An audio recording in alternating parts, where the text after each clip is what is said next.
ఏమీ మాట్లాడాల. ఈరోజు మీ ఇంటికి వస్తాను, ఈరోజు మీతో భోజనం చేస్తాను జక్కయ్య. మీ ఇంటికి వస్తున్న జక్కయ్యనప్పుడు వెంటనే జక్కయ్య ఆహ్వానించాడు. ఆయన ప్రకటిస్తున్నాడు, అందరం చెప్తున్నాడు, నా ఆస్తుల సగం పేదలకు పనిచేస్తూ ఉన్నాను. ఇది కదా నిజమైన మార్పు. నిజమైన మార్పు మన జీవితంలో వచ్చిందా? ఈ నూతన సంవత్సరంలో, ఈ 2025 సంవత్సరంలో, ఈ 39వ సంవత్సరపు ఆశీర్వాద పండగలో మనం తీర్మానం తీసుకోవాలి. నేను మార్పు చెందుతాను, నా హృదయం మార్పు చెందుతాను, నా ప్రవర్తనను మార్చుకుంటాను.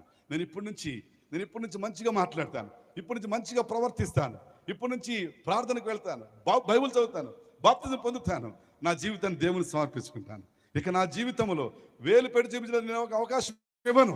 జక్కయ్య మారిపోయాడు. అప్పటి వరకు ఊరంతా ఏలు పెట్టి చూపిస్తున్నాడు, ఇతడు పాపాత్ముడు, ఇతడు మంచివాడు కాడు, ఇతడు అన్యాయంగా డబ్బులు సంపాదించాడు అని ఏలు చూపించిన వాళ్ళే నోటి మీద ఏలేసుకుంటున్నారు. He was change inside and out side.